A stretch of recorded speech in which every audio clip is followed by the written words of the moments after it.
All right, so I've been away for a little bit, traveling, finishing up the LC, a bunch of stuff, and I come back and man, Baxter's got the shop looking just sweet. He says, I'm not working here in this giant mess.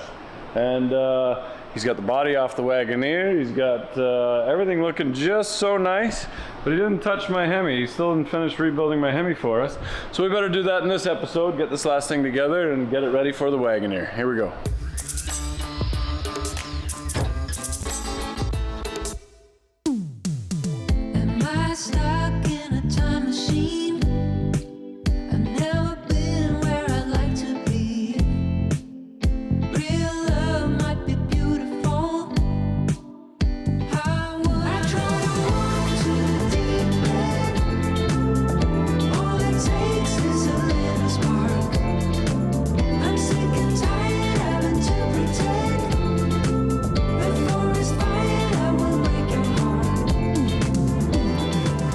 I think we haven't done. What's up? Hemi. We haven't done a Hemi swap. What is this? 6.4 Hemi out of a 2015. You know, we bought these together, but apparently these were never mated together. We can take some pieces out of here and put it in this one. I want to introduce Baxter into kind of engine building and feeling comfortable with it. And I'd like to mount the engine and transmission so we can weld or make brackets for the engine. So then we can paint the frame and then you have something nice and neat to work with.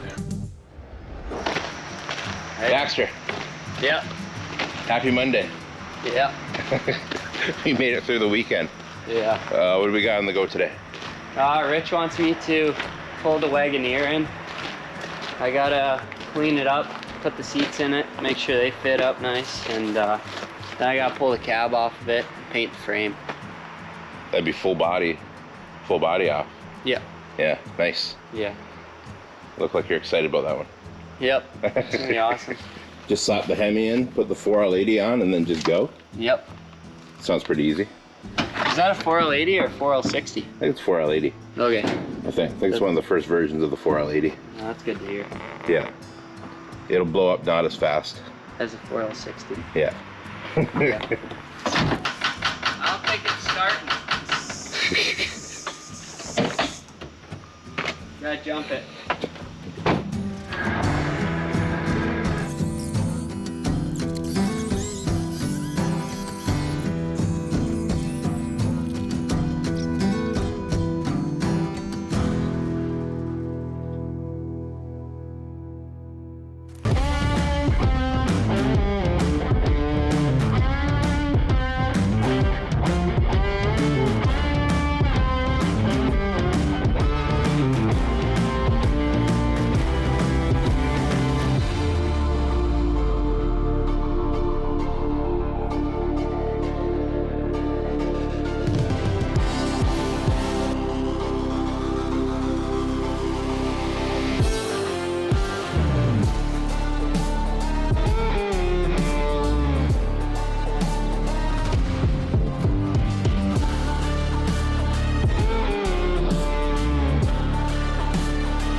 All right, back home. I told Baxter to take the body off of the Wagoneer. Oh, and look at my shop. Holy cow. Gotta keep it clean or I can't focus. Too much going on in your head, you can't focus, but actually this looks really good. So, yeah, so the whole bottom of it was coated like in this grease, oiled. I don't know if the trans or the engine was leaking. You missed a spot. No, I left it there to show you on purpose. Okay. So I think I pressure washed this thing like 6 times. I'd wash it, soak it with oven cleaner, and then wash it again, just back and forth. Okay. It was flooded in here. I had to sweep it all out. Nice. Yeah. So and you obviously covered up the shelf. I had plastic over it. All right. So perfect. And that's, you know, it's not a bad thing because this looks absolutely immaculate. If you cover stuff in oil, it does last, or like fluid film. Underbody protection. This lasted way better back there. Yeah. Must have had lots of oil on it. No, that like the oil kind of thins out, right? Now when we saw it, when we bought it, I did look at the rockers, and we're like, the rockers are good and solid. Really happy with that. These get expensive to do and tricky. The issue with these Wagoneers is the windows leak. and then it runs kind of down the wheel well. It sits kind of here, and it rots it here and behind here. So we knew that. But overall, I'm really happy with how solid that is. So seats were right and they plugged in and it looks complete? They'll mount up fine, yeah. Oh, sweet. Yeah. Did you buy them with the truck or separately? Separately. Okay. And they match? Yeah. Nice. Yeah, they look good. Right on. Yeah. So that's good. That's a big bonus because I kind of want to start with like a complete truck before we tear the whole truck apart and realize what we're missing, because we can kind of order what we need in that. Yeah. But yeah, and then so I'm excited to see that, but I'm excited about the frame too. This looks good. Yeah, there was a lot of washing on this thing too. Yeah, good. I soaked this whole thing in oven cleaner as well. And both of these were just covered in oil. I don't know. He didn't want to put a seal in or something. Because that rear end was coated in thick oil. Okay. How was it? The exhaust was just kind of like tossed The it. exhaust was held on by a strap, and the main mount for the exhaust snapped when I took the cab off of it. Okay. So it's pretty straightforward. I had to take the gas tank out, but most of that mounts were rotten, so it kind of just fell out. And then the exhaust just kind of pulled out. This is other people's projects. We bought a clean Wagoneer, and I see you've cut some mounts out already. Yeah, they're right rotten. Oh yeah? Yeah. But the rest of the frame was okay? Yeah, I believe so. Okay, good. I think he went around and welded all the cab mounts right to the frame. Oh. Seriously. Look at that one right there. It's got those rivets in it, and then it's got welds around it too. Oh yeah. And I don't think those are factory Well, welds. no, you'd be surprised. This is a Chrysler project we're talking about. You got the rivets holding that in, but look at this weld on the top. There's zero penetration on that weld right there, and I'm pretty sure that's stock. This is the quality of Chrysler quality right here. weld splatter. God, 4K. Yeah. Like these welds don't do anything. Wow. Oh, I held that cab on for how many years? I forgot it's not a GM. It's not going to be mint. It will be by the time you're done with it. Did you take the traction bar off? What traction? Ew, this. That was just loose? Yeah, I guess he said he didn't need it or something.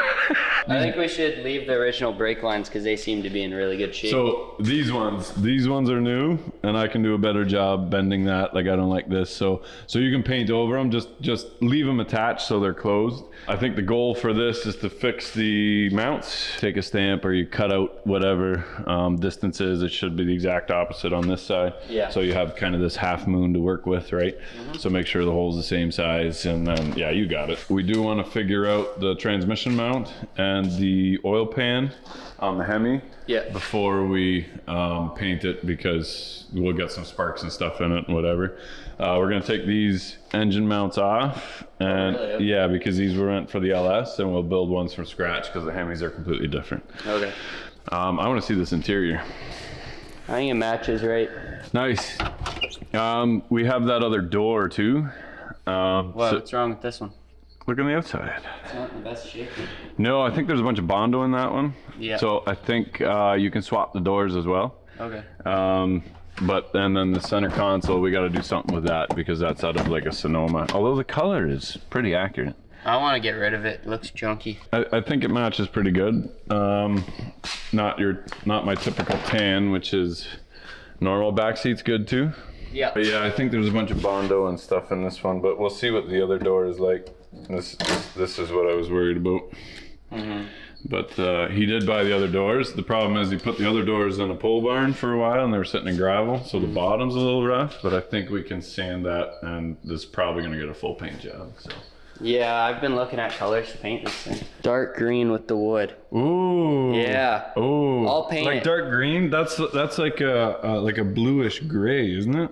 No, that's dark green. That's like pine green or. No, that's not pine green. Are you colorblind? I don't know, maybe. I do like that. That's definitely green. That's not green. I'm thinking that's like a dark, that's almost like a charcoal gray. I think we go with green though, is what I'm saying. Like, imagine that. That's the green with the wood would look so good. Yeah? You gotta do it. I'll paint it too. That's blue, isn't it? You are colorblind. Yeah, doors, work on the frame. Yeah. I will join you at some point. How's the fuel tank? Is the fuel tank It's haggard too. I wouldn't use it. I don't think it leaks. No, so if it doesn't leak, then that's good enough. We'll put the Pour 15 inside, and then we'll paint the tank too. Okay. So, No, it's plastic. Oh, it's plastic? Yeah. Oh, well then obviously it's not rusted. Then why is it haggard? Come see. That's any excuse to light a smoke. Yeah. I don't know. No, I'm totally okay with that. We are 100%. I don't like that. it. It's an ugly tank. That is an ugly tank, but it's underneath. It doesn't matter. I don't know. A new seal, and I don't know. You're just letting all the water in? Is that your plan? Mm-hmm. Just yeah, so we don't have to use it. You pressure wash that off and clean. Did you cut this? Yeah, I did. Why? Look, I'm not even kidding you. I undid the hose clamps. I couldn't get it off. I undid the hose clamps at the top of the So they just slide off. Maybe it's because you don't know what you're doing and you had a Sawzall too close by. It took you 3 seconds each. I'm not even kidding you. When I tried to pull them off down there, it didn't happen. It must be the weather. The weather made them come off easier. The rain. On your break, you can go and find me some NOS fuel line. I say we get a different tank.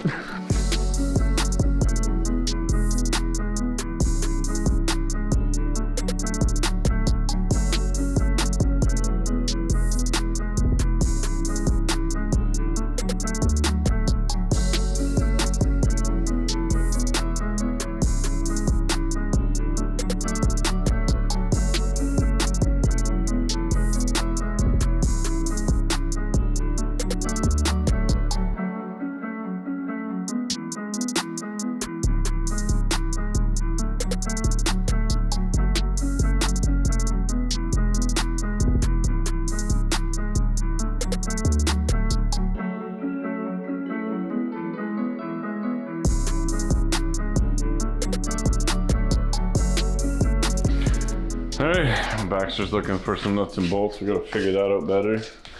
These look pretty good. Are you gonna finish that half a hole or no? I'm thinking about it. You thinking about it? Yeah. You got a plasma cutter right in the corner there. That'll do a really nice job. Just nipping that a little I bit. don't know about that plasma cutter. What don't you know about it? It's not right. Something's not right about it. Why doesn't this line up? Maybe that's why it's unhooked. Because Yeah. it did line up before you put a lift kit in it.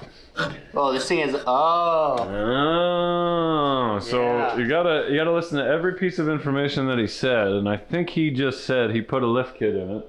And Well, now, yeah. There's pucks right here. yeah, See? yeah. So because he did that, the traction bar does not line up anymore. Oh, okay. So what are we thinking? Well, I'm thinking that this spring is completely flat. This side is actually 3/4 of an inch lower than that side is. See, Put more air in the one tire and you're good. Because one is sagged, we'll get new springs that have a deeper sag on it, and then what we need is an adjustable traction bar so we can make it go in and out rather than use that stock. This one don't line up either, believe it or not. I do believe that because it was lifted in the front as well as the back. Imagine that, eh? Tonight I might mess around with the Hemi and finish up some stuff in the Hemi, and then we need the cross member for it for the transmission because that went right here. Yep. So you can see there was something there. We got to put the cross member back in again. We'll get the drive shafts and the transfer case. Tomorrow the adapter's coming between the two transmissions. And I'd like to mount the engine and transmission so we can weld or make brackets for the engine, figure out the oil pan, and as soon as that's done, that should be it for welding and grinding. So then we can paint the frame and then you have something nice and neat to work with. Yeah. All right, so we got the timing chain to go on, but we have a few things still laying on our bench, and the easiest thing to do is get rid of these nice hooker headers and put those on. So that'll clean up some space.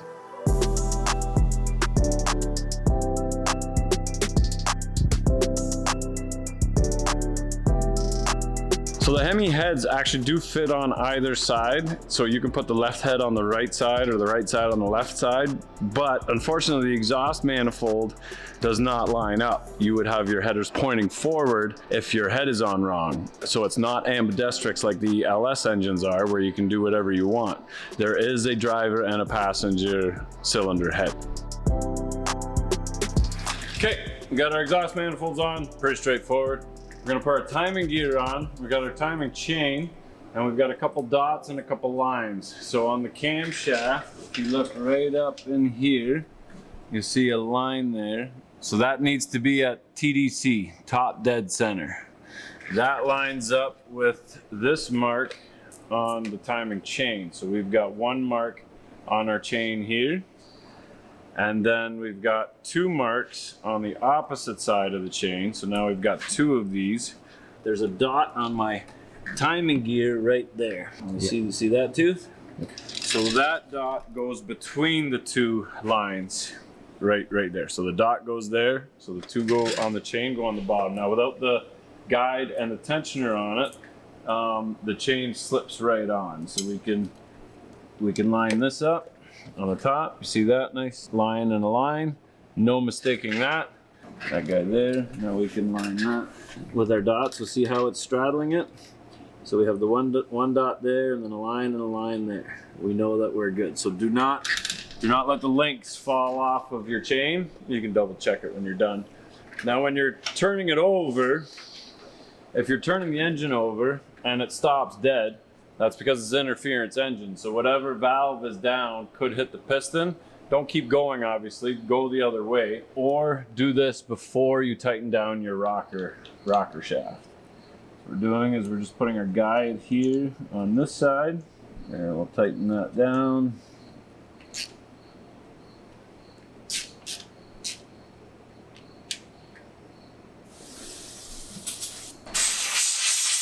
Now your tensioner pushes against the chain, and all it is a spring with a little cylinder that comes out and pushes against this, and it's quite difficult to do. When you squeeze it together, you can get a small little Allen key to go in between here and just hold that in place. Just kind of put that on the end there. So I rotated it to put tension on this side. Just double check that my dot is still in between the two lines. This line is still lined up with that. And then we're able to take our tensioner, put that in place. So if you leave too much slack on this side, when you pull your pin, it'll actually skip a tooth on there because it's taking up all of the slack from the other side. So we want to tighten up this side and put all the slack on this side and let the adjuster do its thing. In the previous video, we showed you how to do the valve timing delete on this using the comp cams kit. So if you think we're bypassing that, that's just in the earlier video. And now we'll throw our oil pump on. So we went with a high volume Melling pump. That should produce more oil at low RPMs. The high volume, high PSI gives more PSI at the top end, not necessarily at the low end. So we want to eliminate as much cam and lifter issues as possible, and the best thing you can do is give it that high quality oil as soon as possible with a high volume aftermarket pump or the pump off of the supercharged engines. Cool. Before we do that, we're going to do a full rotation on this, make sure that valves are no longer kissing the pistons, and if that happens, we are in good shape. Oh, that's that compression squeaking by my tape. I have to do 2 full rotations to make sure that none of the camshafts are, or none of the valves are hitting, but I feel pretty confident in this. It feels good. And here we go. Nice. All right, so this is probably going to be a little bit controversial because I don't think there's a gasket that goes in between here. But I do like the idea, because we've got oil issues, to just have something there. So I'm gonna put a touch of Loctite just around this surface here, just a little bit. And Loctite only goes hard when it doesn't have any air. So we definitely don't want any of this to go into the oil passage. If you use silicone, the silicone goes hard, or a gasket maker, that does go hard, and you will have oiling issues. That'll clog a passageway and that'll ruin stuff. But this should be fine, and this just gives me one less spot for oil to bleed off. But definitely comment down below whether you think that was the right move or not. Because chances are, if that is detrimental, the engine won't be running by the time this video comes out. So then I can go back and take it apart if I can't sleep at night because you guys think I'm an idiot.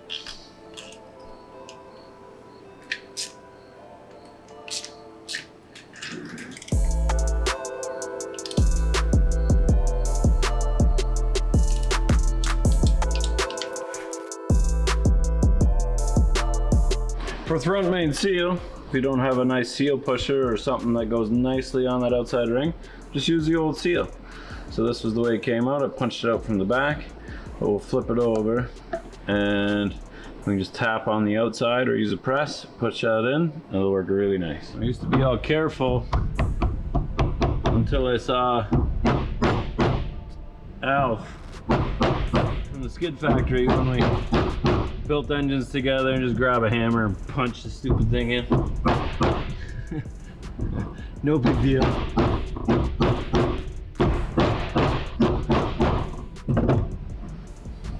Nice. Excellent.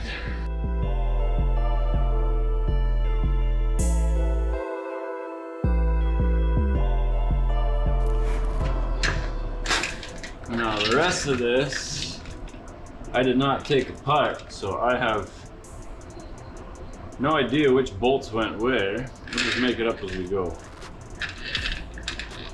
Came with a couple bolts in the box, but I see that we're already hitting a mount here, so even though everything fits, this does not. So what went there? Shit. Well, doesn't that just? To me, that's a plug. To me, that can be welded, and since we already paid for it, Vince can weld it, because this is hitting that. I'm sure that mounted to something, but I don't think this has to go anywhere, because this is stock and this is not. Interesting. Don't need much. She don't fit. So on we go. Okay, so here's what I did. Was I put a plug in here, I jammed it in as tight as I could, and then I just shaved most of the plug off so that now I have clearance. And there's also a tab that was right here, stuck out, and that hit right here. So I obviously got the wrong water pump, but all the bolt holes line up. I think something or other.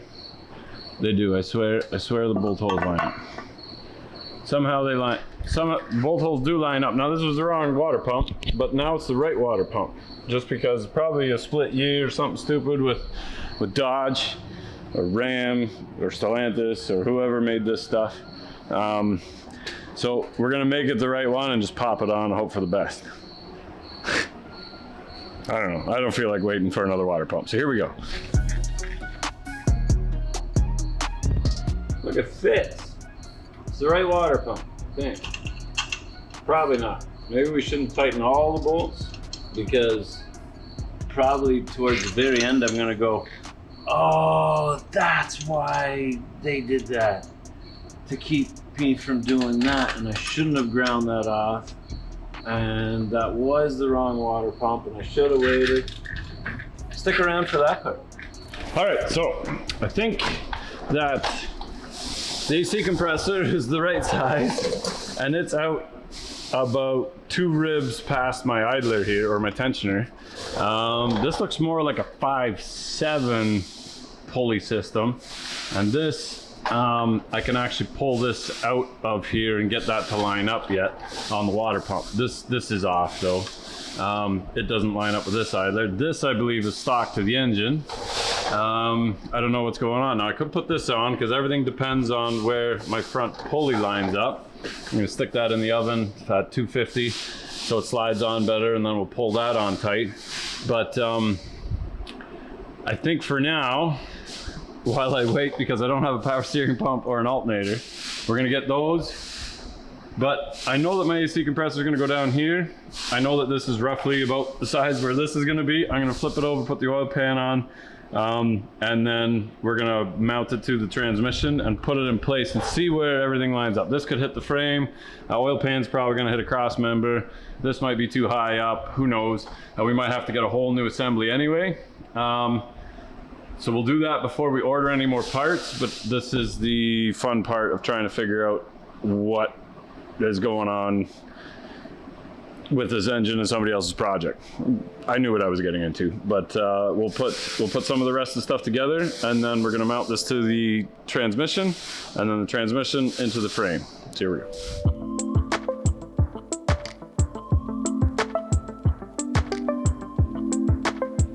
Yes, I know the oil pan's all smashed in. I'm just putting it on to keep it clean and dry because more than likely we need some sort of weird fitting oil pan to miss a cross member anyway, but it'll keep everything clean and dry until we figure out what we actually need.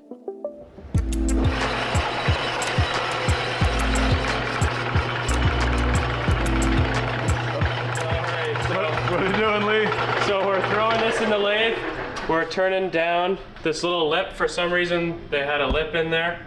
We're hoping that it slides over. Well, I measured it and I checked, and it should be the same size, and it should slide over. And once you take this lip off, this lip is the right size to go around my transmission. yeah, that's exactly right. So we're trying our best here with what we have to get it on concentric and spin it nice and round. What are your thoughts, Lee, on my multi-million-dollar precision lathe with high quality non-Amazon bits? It gets the job done. There's a little ledge that was sticking up about quarter inch past the face of this. Yep. We knocked it down, but that meant that was what was holding our O-ring groove in. So I just cut a new O-ring groove in the same spot that the old one was. Yeah. But it's not as tall of a shoulder, so it has a little bit of trouble holding this O-ring in. I see. So either we silicone the O-ring in place, or get a slightly bigger O-ring, Yeah. or we just use silicone. But that's the only issue? Yeah, that's the only nice issue. and centered? Yes. Oh, that's not an issue. That's fine. No. Awesome. We can bolt it on. We can Yeah. finally bolt it on. Yeah, mock Nice. it up, and yeah, it's perfect. Thanks, Lee. Yeah. No, go back to your computer thing. Oh yeah, that's fun too.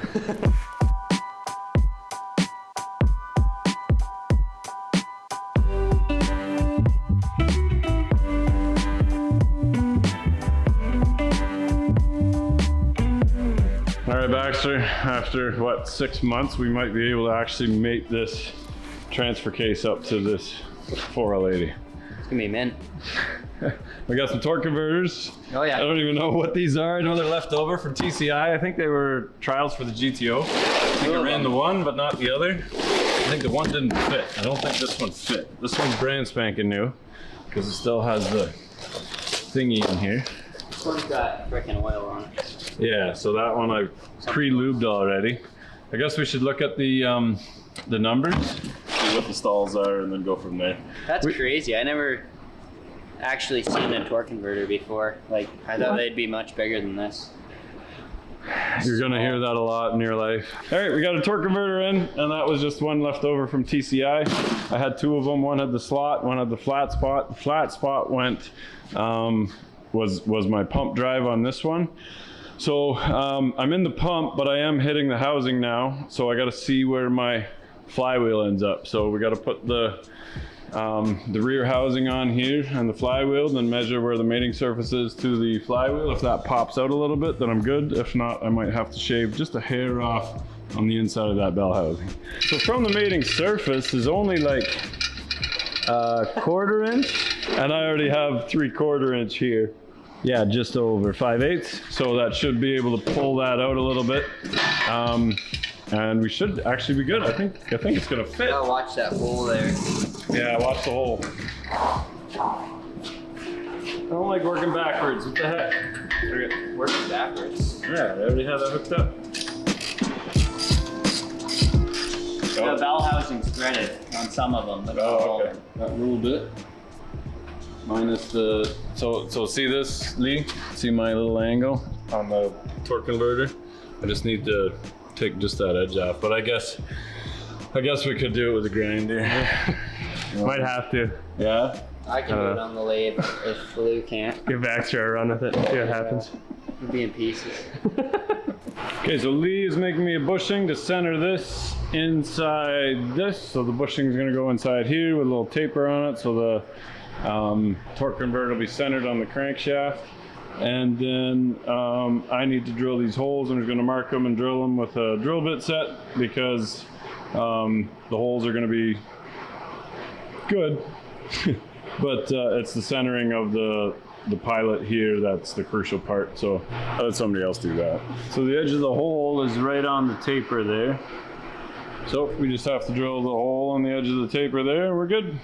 All right, so Lee spun up this little bushing, just a little bit of play around here, just a tiny bit. And then it feels pretty snug in here. You can just push it in by hand, we'll just tap that in. Make sure that the torque converter still fits. We got all our bolts and holes drilled for torque converter bolts. I gotta shorten those a bit, but that's good. And we got a new torque converter seal, so we can pop that in, put everything together, and hopefully we don't have to take that apart again, unlike the Bronco, which has a rear main seal leak. So.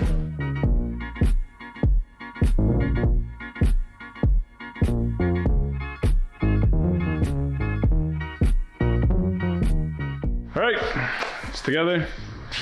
A little bit of clearance issues, and that was the weld on my weight. I had to grind the weld down and a little bit of space on the inside of the bell housing to make that fit, but she spins all the way around. Oh yeah. First fit inside the frame, I think that's gonna look pretty good.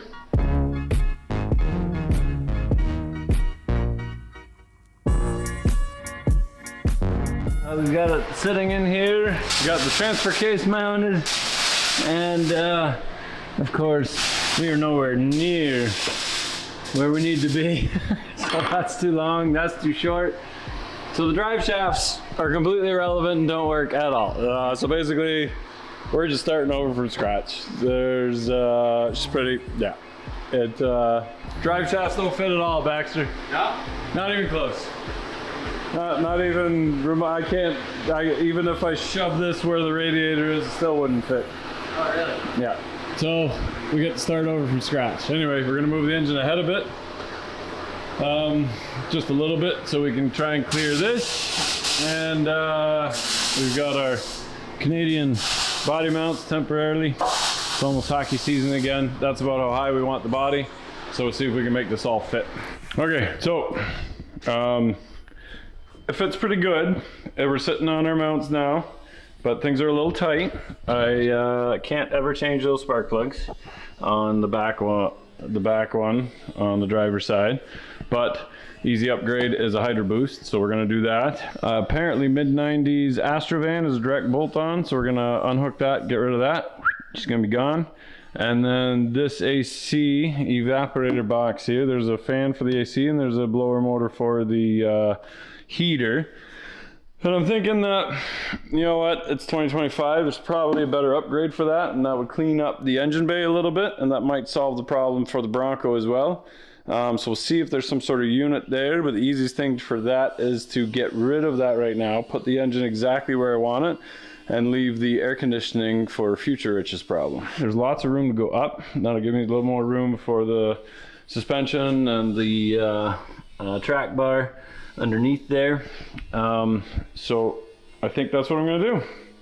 We yank that apart, and should be pretty straightforward. 4 bolts on the inside and the rod to the brake pedal. And then I think it's just roll bolts around the outside here, and then a couple studs from the inside under the dash. And then we'll put this engine exactly where we want it. This is pretty wild. There's just a couple bolts holding this thing in. Obviously it needed to come out because there's some animals and some leaves and stuff in there. We're getting the leaves from in here, obviously. Then it takes it and puts it in through here. That's a bit of a problem, that flap there, but this air conditioner, I think this is the air conditioner. It's only held up by a row of screws on the front, and then in the back, there's a strap. Where'd that go now? There's just a strap that comes down off of one of these bolts, and then it holds the whole thing up on this little bracket on the back. So that, I'm thinking that's like an add-on. but that must squeak and rattle and bang around like crazy. So I think we're gonna try and get rid of this and see if we can put a newer updated unit in there.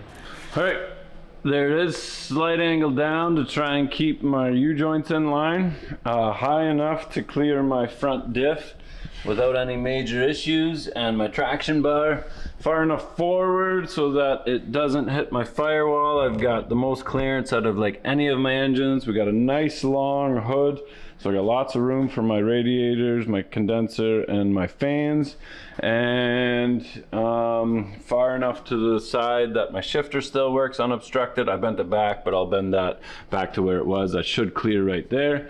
So I think that is where the 6.4 is going to land on the Wagoneer. I've said this before, you can always go up, you can't go down. So you can always shim a mount to make it go higher. It's very difficult to make that go lower. So we're going to lift the body back up again. We're going to put the transmission mount in the back first. That's where I want it to stay. That's where I'm going to sit. I think it's beautiful. I think it looks just absolutely incredible right where it is. With the Hydro Boost, it'll look pretty sweet. Looking nice and clean, like a refined engine bay. We'll see what happens in this corner here with the air conditioning, but that's later. I think this is exactly where I want it. Let's make a transmission member. I think this will be the cross member that we're going to use. I think it's out of the Toyota Land Cruiser. It's not a perfect fit, but we want to keep this factory look. This bend in here so you know when it gets safety, they're like, oh, this Wagoneer is completely stock from 1989. That's pretty cool. We're not using hockey pucks and we're not using a 6.4 Gen 3, but you know, it's stock. Modify the ends, put the holes in the right spot for the intermediate plate that we put in there. Just perfect. There we go.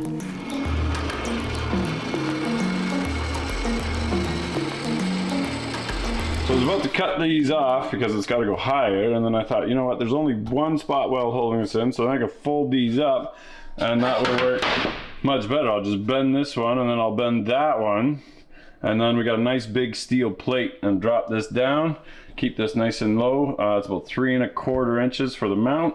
Should work out actually really, really nice. I just cut the little lip off on this end, and then we'll weld a plate on there as well, and then we can bolt in there, and then those are just for show. Those are weeper holes for water to drain out.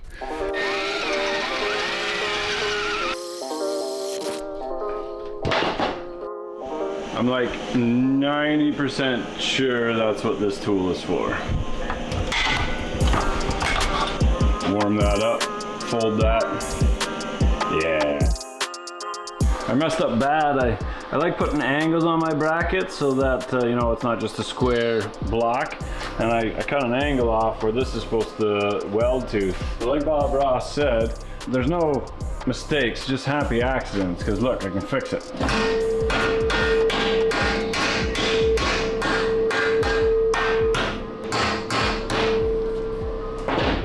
Perfect. Now it'll still look factory.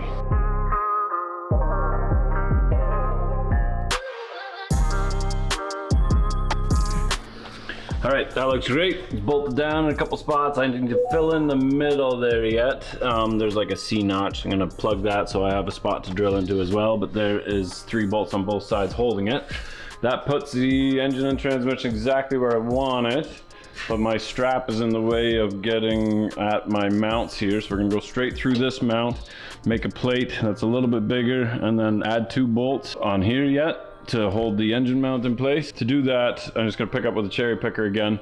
I've ratchet strapped it down with a wooden block. It's nice and parallel now, and that's where I want the transmission. It's not, the engine's not tilted at all. So we ratchet strapped it down to keep it from kind of rolling this way. Lift up on that, and then I can put the mounts right where I want them.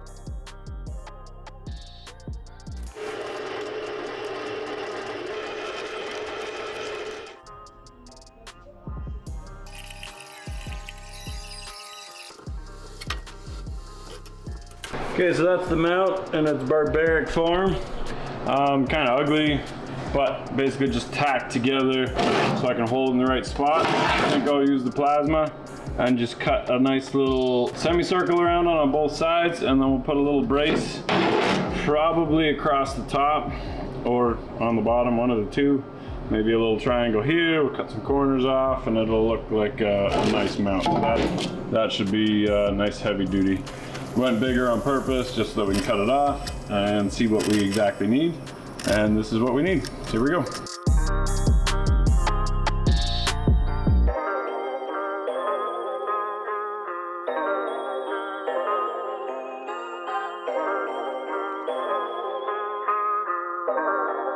Okay, so that's the passenger side. We're gonna weld a plate across the top. That'll keep it from going forward and back.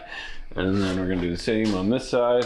I haven't drilled the holes through here yet, but I gotta take the tire off. So the shock tower goes straight through. So the shock tower's on one side, frame in the middle, with the bushings in between, and then it goes right straight through into that bracket. So now I can take it all apart again. So engine and transmission are coming out. I need to make the pieces to fill in the cross member at the back here for the transmission, and then Baxter can have the nice job of painting the entire thing. So we do have a little thing I gotta address here. Must have got hit hard here, and then must have got pulled from here a couple times, so we'll straighten that out, put a little heat to that, pull that out, make that look brand new, and then paint.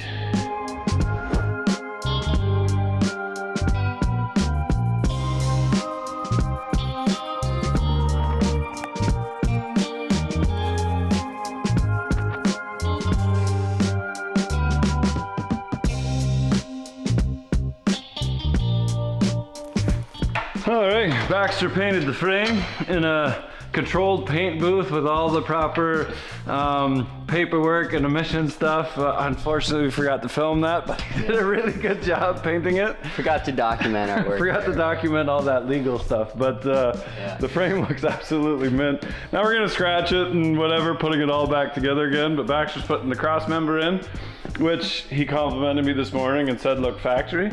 Yeah, you did a good job welding this up here. I got a compliment from a young guy. This is awesome. really weird, yeah. The front mounts are really good looking too. Yeah, they turned out really nice. They only look good because I painted them. Oh, okay, yeah, had nothing to do with me, but nice and heavy.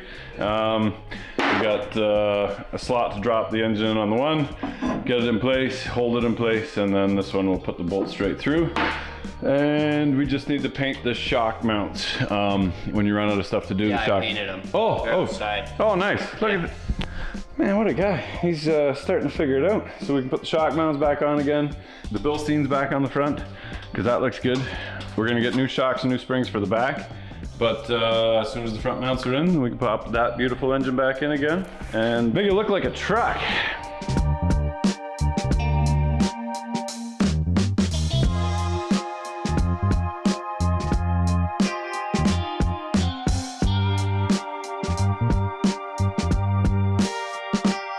Nice. All right, we got her sitting in there.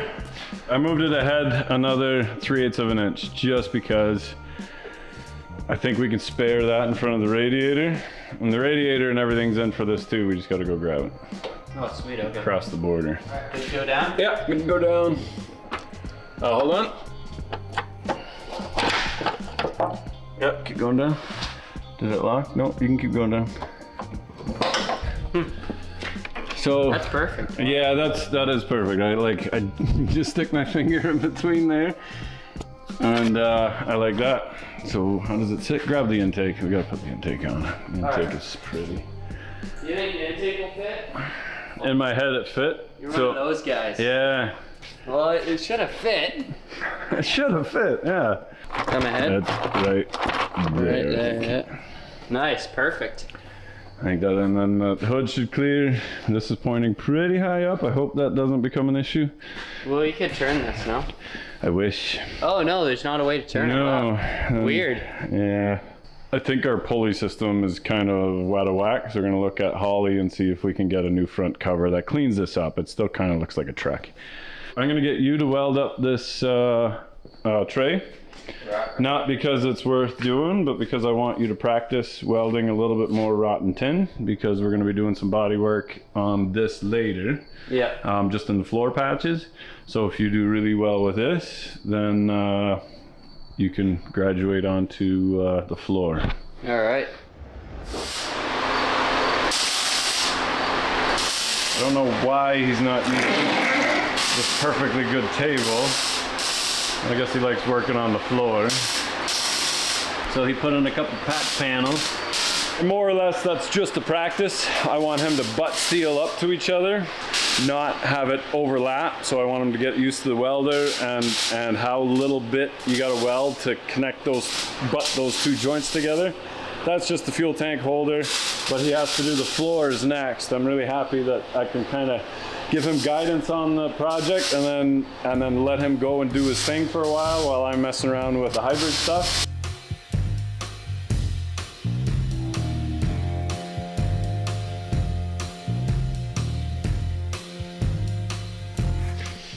It was like it was meant to be in there. There's tons of room. I see why people do these swaps, because yeah, even with this pointing up, it's gonna look kinda, I almost wanna make sure there's like an air compressor or something here so it looks like this isn't an accident. Like that has to go to his nice ram air. So he built this, so that's a pipe that goes through here, comes in the front, and then this is a completely custom box that he built, so it's true ram air pushing the air in through there. So that's kind of cool. We want to keep that. But tons of room to close the hood, the gaps. I cannot believe, so we were making fun of a lot of Jeep and GM, but like check out how tight those gaps are.